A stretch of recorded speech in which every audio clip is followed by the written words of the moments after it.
Hi friends, പുതിയൊരു വീഡിയോയിലേക്ക് എല്ലാ കൂട്ടുകാർക്കും വീണ്ടും സ്വാഗതം. ഇന്നത്തെ നമ്മുടെ വീഡിയോ എന്ന് പറയുന്നത് നമ്മുടെ ആഫ്രിക്കൻ ഒച്ചിനെ കുറിച്ചുള്ള ഒരു കാര്യം പറയാനാണ് കേട്ടോ വന്നിരിക്കുന്നത്. അപ്പം ഈ ആഫ്രിക്കൻ ഒച്ചിൻ്റെ ശല്യം ഭയങ്കരമായിട്ട് ഇപ്പം നമ്മുടെ നാട്ടിൽ കൂടിക്കൊണ്ടിരിക്കുകയാണ്. നമ്മുടെ നാട്ടിൽ പല സ്ഥലങ്ങളിലും, പ്രത്യേകിച്ച് കോട്ടയം, കൊല്ലം ഭാഗങ്ങളിലൊക്കെ ഒരുപാട് ഇവരെ കൊണ്ട് ബുദ്ധിമുട്ടുണ്ട്.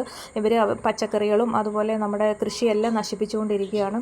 അപ്പോൾ ഇവർ നമ്മുടെ കിണർ വെള്ളത്തിനകത്തൊക്കെ കാണാൻ ചാൻസ് ഉണ്ട്. പിന്നെ വയലിൻ്റെയൊക്കെ അടുത്തുള്ള വീടുകളിലാണ് കേട്ടോ ഇവർ കൂടുതലും കാണുന്നത്. കാരണം തണുപ്പുള്ള പ്രദേശങ്ങളിൽ അപ്പോൾ കിണർ വെള്ളത്തിലും അതുപോലെ നമ്മുടെ ബാത്റൂമിനുള്ളിലൊക്കെ ഇവരിങ്ങനെ പറ്റിപ്പിടിച്ചിരിക്കാൻ ഒരുപാട് ചാൻസ് ഉണ്ട്. അപ്പം നമ്മൾ ഡയറക്റ്റ് ഇവരെ ഒരിക്കലും തൊടാൻ പാടില്ല. ഗ്ലൗസൊക്കെ ഉപയോഗിച്ചിട്ട് വേണം എന്തെങ്കിലും ചെയ്യുന്നുണ്ടെങ്കിൽ നമ്മളിവരെ തൊടുകയൊക്കെ ചെയ്യാനായിട്ട്.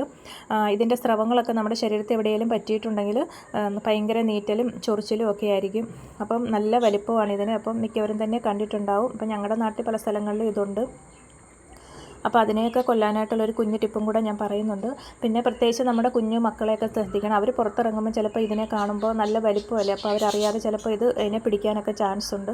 അപ്പം അങ്ങനെ മക്കളിൽ മസ്തിഷ്ക ജ്വരമൊക്കെ ഉണ്ടാകാൻ ചാൻസ് ഉണ്ടെന്നൊക്കെയാണ് ഇപ്പോൾ പുതിയ അറിവുകൾ പറയുന്നത്. അപ്പോൾ നമ്മുടെ മക്കളെയൊക്കെ നമ്മൾ പ്രത്യേകം ശ്രദ്ധിക്കണം. അപ്പോൾ ഞാൻ ടിപ്പ് കൂടെ പറഞ്ഞുതരാം. പുകയില വെള്ളവും ഉപ്പും കൂടി ചേർത്തിട്ട് മിക്സ് ചെയ്തിട്ട് ഇതിൻ്റെ മുകളിൽ ഒഴിച്ചു കൊടുത്താൽ മതി. അങ്ങനെയാണ് മിക്കവരും ചെയ്യുന്നത്. അങ്ങനെ ചെയ്യുമ്പം ഇത് ചത്തുപോവുകയാണ് ചെയ്യുന്നത്. അപ്പോൾ അങ്ങനെ കാണുന്നവരുണ്ടെങ്കിൽ ഈ ഒരു ടിപ്പ് ഒന്ന് ചെയ്ത് നോക്കുക കേട്ടോ. അത് പെട്ടെന്ന് തന്നെ ചത്തുപൊക്കോളും.